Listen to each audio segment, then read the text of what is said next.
이제부터는 윤여정 녹취록과 또 아내 문자 등에 등장하는 민주당 쪽 인사들 좀 더 살펴볼 텐데요. 민주당 인사들의 통일교가 좀 줄을 대려는 움직임이 드러났습니다. 어프로치라는 표현 굉장히 많이 쓰죠. 민주당 어프로치라고 키워드를 꼽아봤습니다. 윤영호 전 본부장이 어떤 이야기를 했냐면요. 노영민 실장을 거론했습니다. 그러면서 노영민 실장이 있다, 다행이다. 2, 3년 닦아놓은 게 있어서 괜찮다라고 이야기를 했고 또 수사 보고서에 따르면 노영민, 김현철, 이중석까지 연을 만들었다. 이렇게 민주당 쪽 인사들을 거론을 한 겁니다. 그러니까 앞서 살펴본 강선우 의원 그리고 또 정진상 전 실장까지 포함해서 줄줄이 민주당 인사들 이름이 언급이 된 겁니다. 김진욱 대변인. 이렇게 진보와 연을 만들었다 이런 윤 전 본부장의 말대로 좀 민주당 정권 인사들과도 정말 접촉 시도를 열심히 한 정황이거든요. 이게 단순히 접촉만 했는지 아니면 정말 연을 만들었다고 볼 정도의 연결고리를 만들었는지 이 부분이 핵심일 것 같은데요. 이제 앞으로 경찰 수사에서 이런 부분들, 이런 것들도 확인이 좀 돼야 될 필요가 있지 싶습니다. 예. 단순하게 지금 정도 나오는 수준, 소위 그 어떤 접촉면이 있었다. 이런 것들은 구체적인 범죄 혐의로 연결되기는 상당히 무리가 있는 그런 주장이다 정도가 지금까지 현재까지 나와 있는 상황 같아요. 네. 그럼 이것이 범죄로까지 이어지려면 구체적으로 물품이라든지 금품이 제공되고 받은 이런 내용들이 확인이 돼야 될 텐데 단순하게 이 정치인들을 만났다. 그래서 어떤 대화하고 소통할 수 있는 창구가 열려 있다 정도 가지고 이것이 범죄다? 이렇게 지금 주장할 수는 없는 거 아닙니까? 그리고 네. 정치인들 같은 경우에는 어떤 사람들을 만나서 그분들이 가지고 오는 민원들을 듣는 것이 일이기 때문에 과연 어떠한 이유 때문에 어떠한 장소에서 어떠한 방식으로 만났는가 이런 부분들에 대해서는 이제 앞으로 확인해야 될 필요가 있다라고 보여지고요.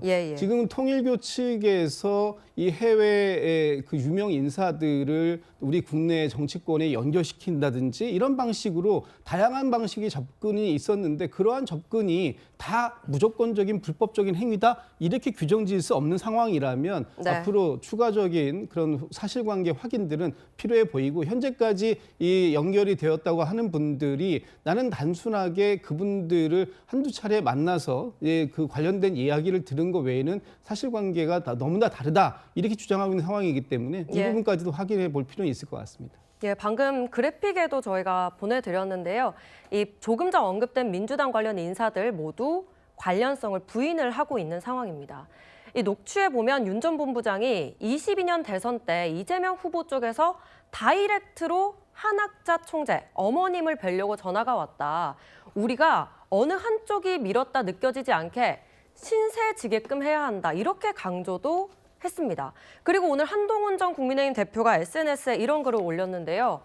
이재명 대통령, 한학자 총재와 만났냐? 왜 답을 하지 못하느냐 물었습니다. 성치훈 부대변인님. 예.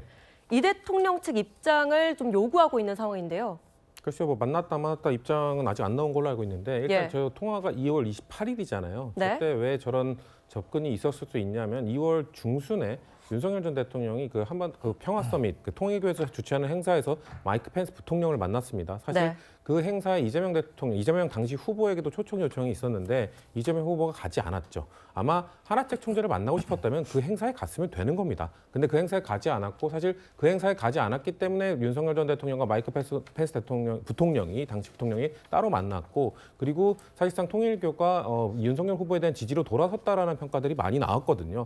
아마 그렇기 때문에 민주당 관계자들 중에는 통일교가 이렇게 대놓고 국민의힘 쪽으로 기울게 되는 거는 선거에 불리할 것이다. 그렇기 때문에 한학자 총재를 만나거나 하는 것도 검토해봐야 된다는 얘기는 전 충분히 있었을 수 있다고 봅니다만 그것이 메이드되진 않았을 겁니다. 만약에 메이드가 됐다면은 아마 공개적인 만남을 갖거나 그랬을 수도 있습니다. 왜냐하면 저렇게 윤석열 전 대통령이 그런 통일교의 대표적 행사에 가서 큰 행사를 치르고 통일교의 지지를 받고 있는 듯한 모습을 연출한 상황에서 단순히 비밀리에 만났을 것 같지는 않거든요. 그렇기 때문에 물론 대통령실이나 이쪽에서 공식 입장이 나와야 우리가 명확하게 알 수 있겠습니다만 정황상 그 당시에 먼저 그 중요 행사에 가서 뭔가 그 행사를 치르고 온 사람은 윤석열 후보였고 이재명 후보 측에서는 그걸 검토하는 단계 정도였을 거라고 저는 생각하고 있습니다. 네, 지금까지 민주당 인사들에 대한 접근을 한번 살펴봤다면 지금부터는 국민의힘 인사들과의 접촉 정황 부분도 한번 살펴보도록 하겠습니다. 이 윤영호 녹취록에 어떤 국민의힘 인사들을 접촉했는지도 좀 언급이 되고 있는 건데요. 자, 민주당보다 더 확실한 연을 맺고 있다는 자신감도 보이고 있는데 이 윤 전 본부장의 자신감, 여기에서 나오는 건가 싶기도 한데요. 목소리 들어보겠습니다. 제가 3월 22일 날 대통령을 뵀습니다. 1시간 녹대를 했습니다. 많은 얘기가 있었습니다. 거기서 동의한 내용도 있고요. 그리고 금주에 만납니다. 정부 쪽 관계자를. 네, 그러니까 윤 전 본부장은 당시 한반도 평화 서밋 통일교 행사 섭외 상황을 설명하면서 윤 전 대통령과 1시간 독대를 했다 이렇게 밝힌 겁니다. 근데 이제 녹취록에 나오는 이름들을 좀 살펴보면요. 권성동, 권영세, 이철규, 나경원 의원, 그리고 저 믿어봐 주셔도 된다. 지금 이런 취지로 얘기를 했어요. 강 전 대변인님. 네. 일단 뭐 당사자들은 다 관련성을 부인하고 있긴 한데 저 이름들의 공통성을 한번 살펴본다면 바로 윤핵관인 것 같거든요. 그래서 통일교가 윤핵관 의원들을 겨냥해서 로비에 나선 것 아니냐 이런 의혹이 나오는 것 같아요. 그렇죠. 저분들 같은 경우에는 윤석열 전 대통령의 대선 후보 시절부터 함께 했었던 분들이기 때문에 이름이 나오는 것이 이상하진 않겠다 생각을 합니다. 예. 왜냐하면 비슷한 시기에 민주당과 관련해서는 정진상 전 실장에 대한 목소리, 그 이름이 명시적으로 나온 부분들과 거의 비슷한 것이 아닌가 생각을 하는데요. 예. 결국에는 이 부분도 수사로 밝혀져야 된다고 생각을 합니다. 특히 권성동 의원 같은 경우에는 모든 상황에 대해서 부인을 했었습니다만 수사 과정에서 돈을 이제 찍은 것으로 보이는 사진이 나오면서 결정적으로 구속이 된 부분이 있고 지금 구속돼서 재판을 받고 있죠. 그렇다면 민주당에 대해서도 저는 똑같이 해야 된다고 생각을 합니다. 예. 이게 통일교 측에서 말하자면 국민의힘 측에다가 뭐 윤영호 본부장은 1억 4천만 원 정도를 줬다라는 이유로 이번에 2년 구형이 됐거든요. 다른 사건으로 2년 더 구형이 돼서 총 4년 구형을 받은 것인데 그러면은 왜 그동안에 민주당에게 돈을 준 부분들에 대해서는 특검에서 제대로 수사하고 기소하고 이렇게 하지 않았는지 이 부분을 국민의힘과 똑같은 잣대로서 수사를 해야 되고 권성동 의원도 수사 과정에서 증거들이 나온 것처럼 지금 뭐 전재수 전 장관이라든지 민주당도 마찬가지로 해야 된다고 생각을 합니다. 결국 이 상황에 있어서는요 여야가 없다고 생각하고 통일교는 여야를 전방위적으로 결국 로비를 했었던 것이 아닌가라는 생각이 드는 부분들이 있어서 결국 특검으로서 여기에 대해서 이루어져야 되는 것이 아닌가 생각합니다.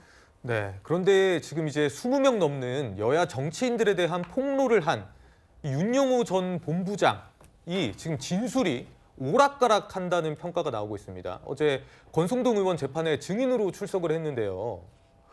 세간의 화제가 되고 있는데 내 의도와는 다르다. 나는 그런 진술을 한 적 없다. 그러니까 지난 8월 특검에서 전재수 전 해수부 장관 등 3명에 대해 금품을 전달했다는 주장을 좀 뒤집는 듯한 그런 발언을 했다고 지금 알려지고 있습니다. 만난 적도 없는 분들한테 전달하는 게 말이 되느냐 뭐 이런 취지의 얘기를 한 건데요. 정광재 전 대표님. 예.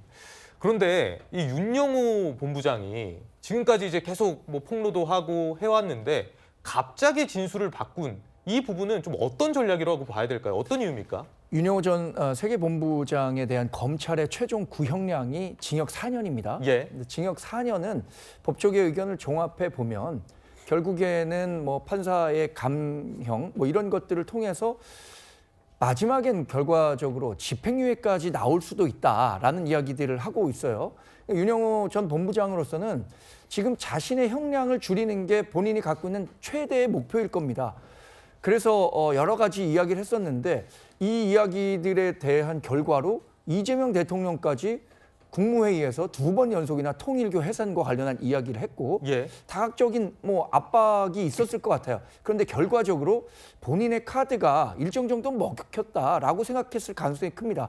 검찰이 구형 4년 한 걸로는 본인이 변호 전략만 잘 짜면 결국엔 구속되지 않고 집행유예로 마무리할 수도 있다라고 생각하고 있기 때문에 이 사안을 더 확대하지 않고 본인의 재판을 마무리 짓겠다라고 생각하고 있을지 모르겠습니다. 그래서 추가로 윤영호 전 본부장에 대한 어떤 다른 그 위험 요인이 발생할 경우에 예. 저는 지금에 하고 있는 진술도 또 바뀔 가능성이 있다고 생각해요. 이게 한 번 바뀐 거지 2번, 3번 바뀌라 않느라는 법이 없거든요. 그리고 합리적으로 생각해 봤을 때 윤영호 전 본부장은 상당히 자신의 진술을 뒷받침할 만한 구체적인 근거를 갖고 있다고 봐야 할 겁니다. 예. 통일교에서 오랫동안 활약했고 그 부인이 재무를 담당했었어요. 돈과 관련한 일을 했었기 때문에 돈의 흐름, 어떤 식으로 돈이 조성됐고 전달됐는지에 대해서도 보다 구체적인 자료가 있을 것 같은데 지금으로서는 이런 식으로 빠져나가는 게 가장 유리하다고 판단했기 때문에 이런 태도 변화를 했던 거라고 생각합니다. 네.